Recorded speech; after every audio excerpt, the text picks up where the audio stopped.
വെറുതെ കുത്തിയിരുന്നപ്പോൾ ഞങ്ങൾ വിചാരിച്ചു നമുക്കൊന്ന് ഷോപ്പിങ്ങിന് പോയാലോന്ന്. കയ്യിൽ പ്രത്യേകിച്ച് പൈസയൊന്നും ഉണ്ടായിട്ടല്ല ട്ടോ. എന്നാലും ഷോപ്പിങ്ങിന് പോയി ഇങ്ങനെ ഓരോന്നൊക്കെ കണ്ട് ഇങ്ങനെ നടക്കാൻ എനിക്ക് ഭയങ്കര ഇഷ്ടാ. അപ്പോൾ ആദ്യം പോയത് സ്റ്റുഡിയോയിലേക്കാണ് ട്ടോ. അവിടെ ചെന്നപ്പോൾ ഞാൻ വിചാരിച്ചു ഒരുപാട് വിലക്കുറവിനൊക്കെ കിട്ടുമെന്ന്. പക്ഷേ നമ്മൾ ഇഷ്ടപ്പെടുന്ന സംഭവങ്ങൾക്കൊക്കെ ഭയങ്കര വില കൂടുതലാണ് ട്ടോ. കുറച്ച് സംഭവങ്ങളൊക്കെ ഒന്ന് ട്രൈ ചെയ്ത് നോക്കി. അതിൽ ഈ രണ്ടാമത് കാണുന്നത് എനിക്ക് ഇഷ്ടപ്പെട്ടു. പക്ഷേ എടുത്തില്ല. നമ്മൾ വിചാരിക്കുന്ന പ്രൈസ് അല്ല. കുർത്താസൊക്കെ വിലക്കുറവിലുണ്ടായിരുന്നു. പക്ഷേ എനിക്ക് കുർത്താസ് വേണ്ടായിരുന്നു. ഈ ഒരു ബോയ്സിന്റെ ഈ ഷർട്ട് എനിക്ക് ഭയങ്കര ഇഷ്ടമായിട്ടോ. നിങ്ങൾക്ക് ഉണ്ടെങ്കിൽ ഒന്ന് കമന്റ് ചെയ്യണേ. പിന്നെ പോയത് ഗ്രാൻഡ് മോളിലേക്കാണ്. അപ്പോൾ അവിടെ താഴെ ഒരു സ്റ്റൈൽ യൂണിയൻ എന്ന് പറഞ്ഞിട്ടൊരു ഷോപ്പ് കണ്ടു ട്ടോ.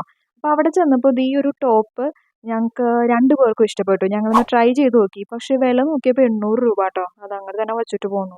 പിന്നെ മാക്സിൽ പോയിട്ട് കുറച്ച് ട്രൈ ചെയ്ത് നോക്കി. അതിൽ ഞാൻ ഈ ബ്ലാക്ക് ടോപ്പാണ് ട്ടോ വാങ്ങിച്ചത്. ആകെ ഒരു ടോപ്പ് വാങ്ങാനാണ് പോയത്. പിന്നെ വന്നപ്പോൾ ഭയങ്കരമായിട്ട് ടയേർഡായി വിശന്ന് പൊരിഞ്ഞപ്പോൾ എംആർഐ കയറിയിട്ട് 2 സിംഗിൾ ബർഗറും കഴിച്ചിട്ട് ഞങ്ങൾ ഇന്നത്തെ കാര്യം ഞങ്ങൾ ഒതുക്കി.